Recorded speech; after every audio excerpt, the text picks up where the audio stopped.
Hi everyone, welcome to the channel. My name is Nick Cosgrove, and I am back with my new coaching reality series called From a Coach's Perspective.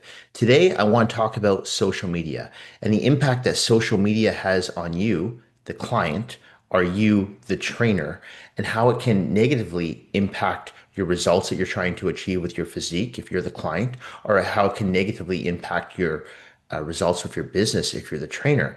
I also want to talk about the positivities of social media and how it can be used as an asset from both a trainer's perspective and also as a client's perspective. So I'm going to go off on a bit of a tangent here first and talk about the negativities of social media that I've noticed over the past few years. For myself personally, being on social media as a business owner, and as someone who comes from a generation where I didn't grow up with the cell phone in my hand.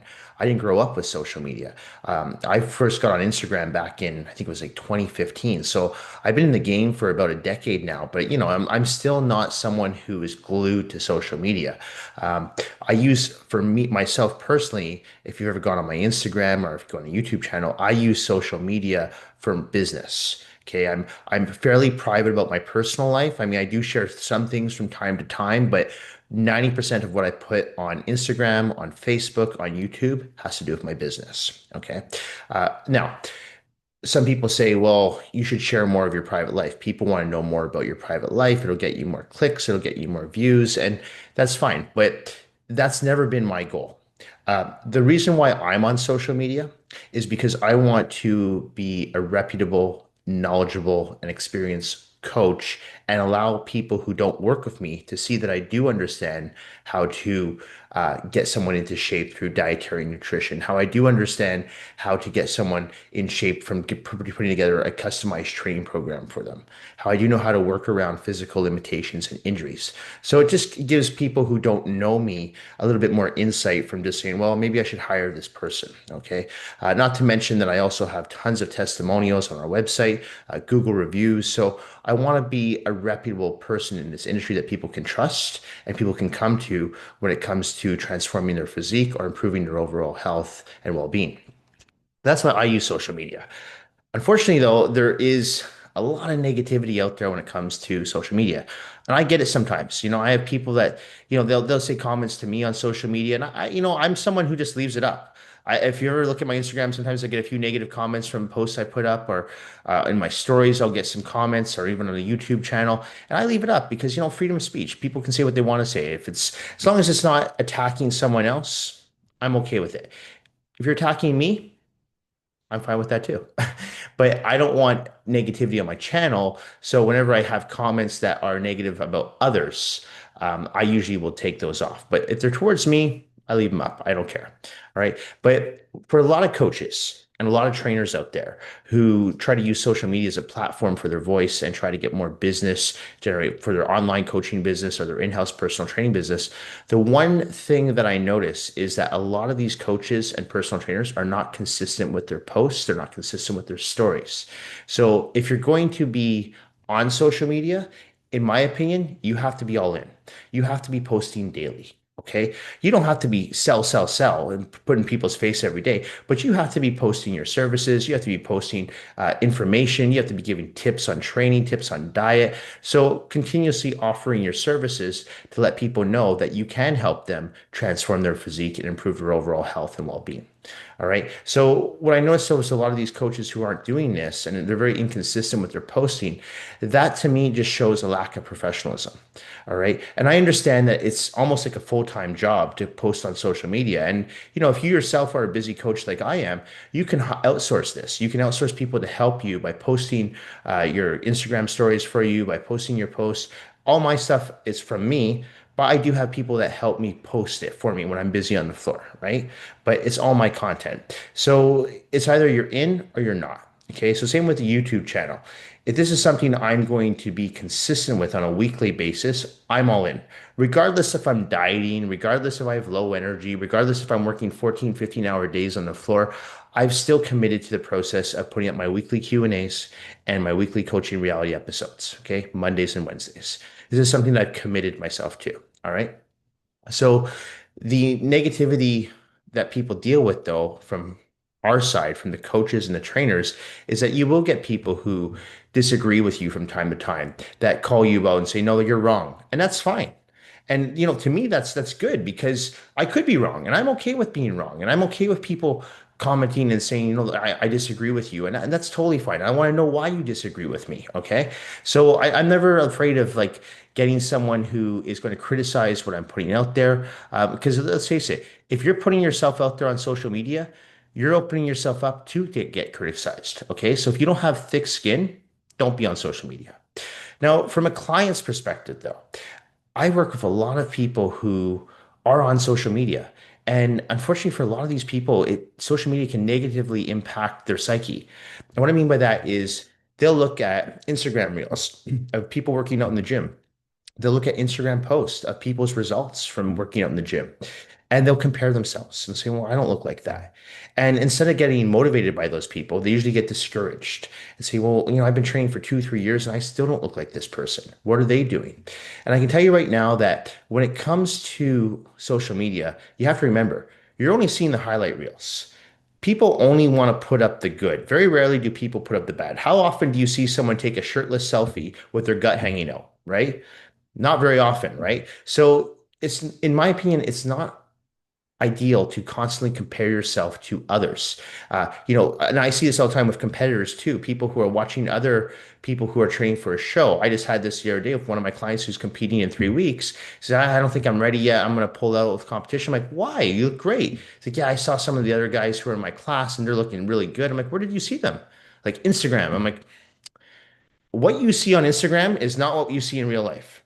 Okay. I can tell you that right now because I work with so many people online that filter their photos on Instagram. They'll give themselves shadowing, they'll give themselves abs, perfect lighting. And then when they send me their check-ins, I'm like, yeah, you don't look like that. Okay. So don't kid yourself and think that the people you're comparing yourself to just look like that.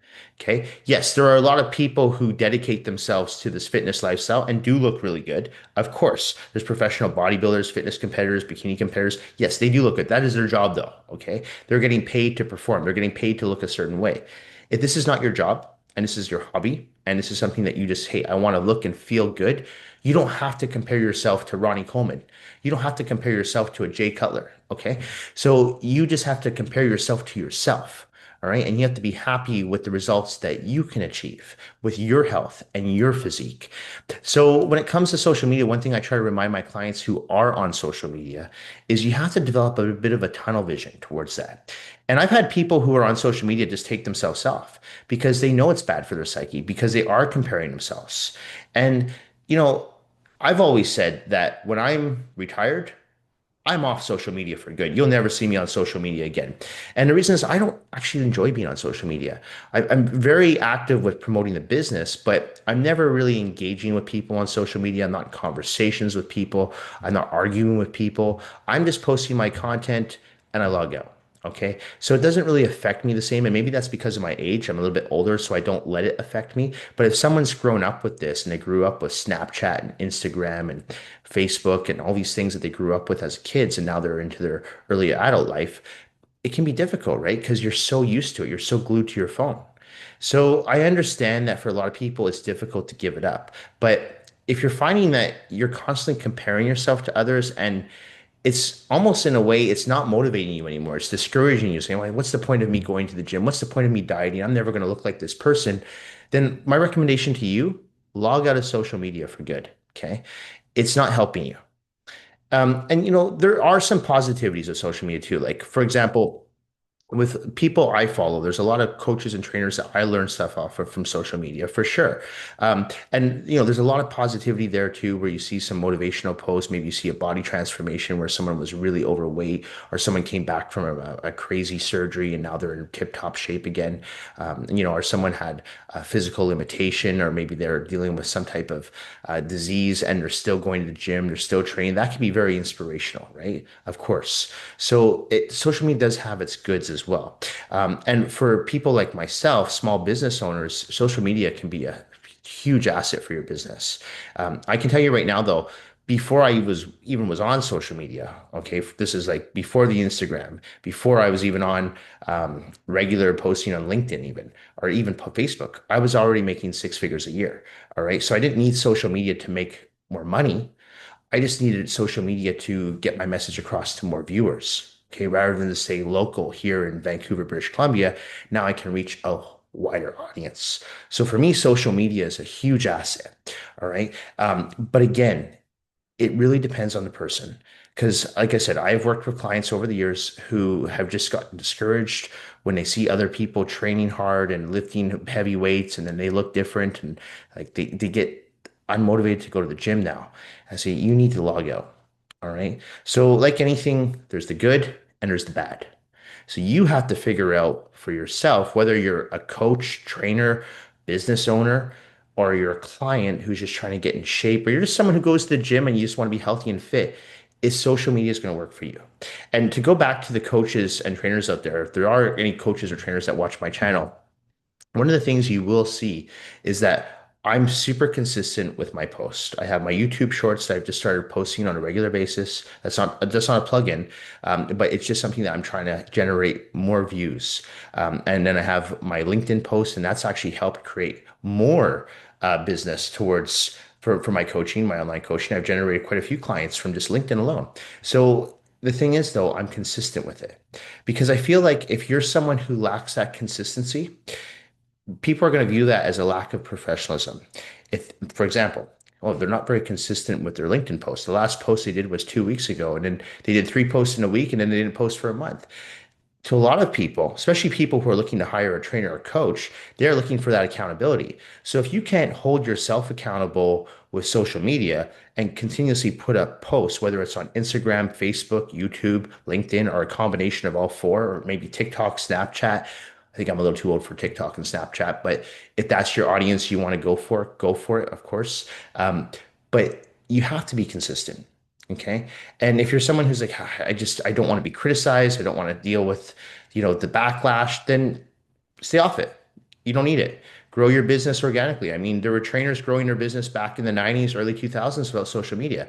As I said, I was making six-figure salary before I was even on Instagram. Okay. So I didn't need social media to help generate more income. It definitely has helped, but I don't need it. Okay. So if I were to log off tomorrow, I'd still be okay because I built my business, and I talked about this in the past. I built my business originally through referrals. And that really helped. That allowed me to leave my part-time job, or actually my full-time job working in clubs and restaurants, towards the gym. All right. And I turned it into a part-time job. And once I was making more money in the gym than the restaurants and the clubs, got rid of the restaurants and clubs and went all in on the gym. Okay. And that's another thing too, is if you are someone who is starting off in this business, my recommendation, if you're going to do it like I did and not work for a big box gym, don't quit your side job, okay? Or don't quit your full-time job right away, okay? Let your business grow, all right? Because it's a slow process. And now, after doing this job for 20 plus years, my business does run quite efficiently, okay? I can step away from my business for a few days and it will still run because I have got contractors that work with me, okay, that help me. So it's important to stay consistent with anything in life. So if you are going to dedicate yourself to growing your business online, my recommendation, even though I'm not a huge social media guru, but I will tell you this from someone who has generated a lot of business off social media over the past 10 years and continues to generate business off social media over the past few years, is you have to be consistent with your post, your content, your videos. And, it's not always sell, sell, sell, like I said.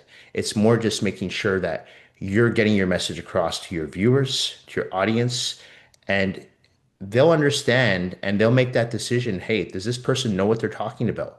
And hopefully, a lot of people they watch my stuff and go, yeah, you know what? He's a little kooky. He gets his words mixed up, but he does understand dietary nutrition. And what he's saying about training does make sense. And what he's talking about building muscle and losing fat, you know what? That resonates with me.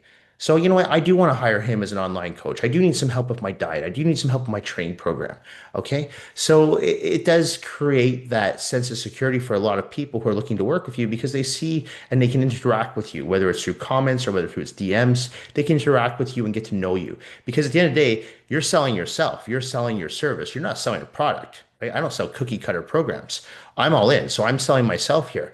And I'm selling my years of expertise to people. So it's important that people know that I know what I'm talking about. Now, just to finish off, if you are someone who goes to the gym on a regular basis, whether you're a personal training client or whether you're someone who just goes to the gym, and you find yourself on social media watching Instagram reels, watching other people who are lifting and looking at their abs or checking out their asses, like, man, I just can't look like that. I don't know what I'm going to do. Maybe I should take steroids, or maybe I need to diet harder. Maybe I need to do intermittent fasting. Maybe I need to do keto. Maybe I need to do it if it fits your macros. You go down that rabbit hole. Okay, stop for yourself for a second. And I talked about this last week about overcomplicating shit. It's so important that you pick one road and you stick with that road. Okay. And if that road is not working after 6 months, try a different road. Okay. But don't try one road. Hey, this week I'm going to do intermittent fasting. Next week I'm going to do keto. Maybe I should do it. Maybe I should do, if it fits your macros. You know what? That's not working. I'm going to train for CrossFit. No, I'm going to do hypertrophy. I'm going to do bodybuilding. I'm going to do Pilates. I'm not saying don't try everything, but pick one road and stick with it for a bit. Okay. Before you venture off on another road, another direction.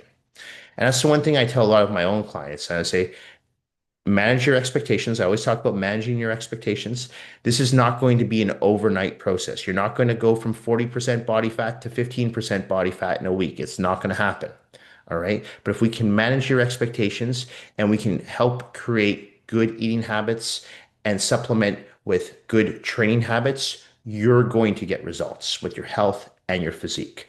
But if you're constantly comparing yourself on social media to other people, if you're constantly trying to try the next best thing because you saw it on an Instagram reel, you're not going to get results because you're never sticking with something. Okay. I committed myself to bodybuilding back in 2002. I've never looked back. I'm not saying that I don't like CrossFit, but I'm not saying CrossFit's bad. I'm not saying Pilates is bad. I'm not saying yoga is bad. They're all good. But for me, bodybuilding was very attractive to me. Okay. I could sculpt my physique. I could release stress in the gym.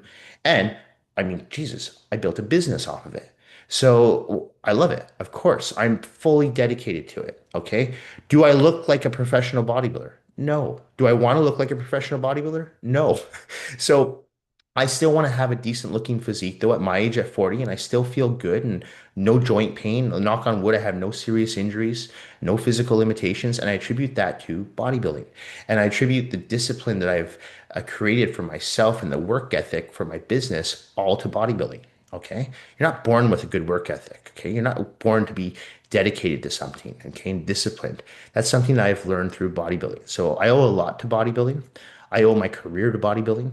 And for that reason, for those reasons, I should say, I'm staying on my road with bodybuilding. Okay. If someone wants to do CrossFit, that's not me. If someone wants to do powerlifting, that's not me. I'll refer out. But those are areas that I'm not an expert in. So I don't know anything about those areas of fitness. So I don't work with people who want to do CrossFit or who want to do powerlifting or Pilates or yoga. That's not me. Okay. So try to stay on one road. Okay. Don't be afraid to try other roads, but my recommendation is stick with one thing for at least 6 months, at least half a year. Okay. Honestly, I didn't start seeing results of my physique until I was about a year in. Okay. So that just gives you an idea. And that was like training like almost every day. Okay. So that just gives you an idea of if you manage your expectations and you set realistic goals. And we've talked about setting those SMART goals, specific, measurable, attainable, realistic, and timely goals, and stay in your own lane, develop tunnel vision. Don't compare yourself to others. You're going to get results and you're going to feel better with your about yourself. And just overall, you're going to feel better with your energy levels. And just overall, you're just going to feel good. And that's what this whole thing about getting in shape is about. It's about looking good, but also feeling good. And that's what's most important. Anyway, that's it for this week's coaching reality episode. And I just want to talk about social media today because that conversation I had with one of my clients earlier this week who was comparing himself to other competitors, and now I don't want to compete. I said, you need to log off Instagram. That's it. And it got me thinking and thinking like, this is a great topic to talk about because there's so many other people out there who do compare themselves to others on social media. And I'll tell you right now that I've caught myself back in the day comparing myself to others. I'm like, what am I doing? Why am I comparing myself to people I don't know? Right. And I think that was very short lived for me, but I was new to social media. I was new to Instagram and I was watching people. I'm like, wow, this person's only been training for 6 months and they look way better than I've been training. I've been training for 10 years. So, I got rid of that very quickly though. And again, maybe it's a generation thing, but I was just like, I don't need to compare myself to these people. There's no reason to. All right. If anything, we should be uplifting each other, motivating each other. And if you know, it's like I said, social media can be a great asset as a business tool. It can also be very motivational, inspirational for a lot of people as well. Okay. But if you yourself notice that it's affecting you in a negative way, my recommendation to you, log out for good. Anyway, that's it for this week's episode. And I will be putting this episode out on Wednesday, I believe that's March the 11th. And as a reminder, if you do have any questions related to your nutritional plan, training program, supplements you are currently taking, not taking, or considering taking, please feel free to email me those questions at nick@foreverfitperformance.com, or you can DM me your questions on my Instagram at fitcosgrove_. Thank you all for watching. Thank you for supporting my YouTube channel, my online coaching business. I truly do appreciate all the support and all the feedback that I receive from each and every single one of you. And I promise to remain consistent with both of my channels, my YouTube channel and my Instagram platform, as well as LinkedIn. If you're on LinkedIn, add me. I'm on LinkedIn now. Anyway, thanks everyone. I'll see y'all next week. Bye for now.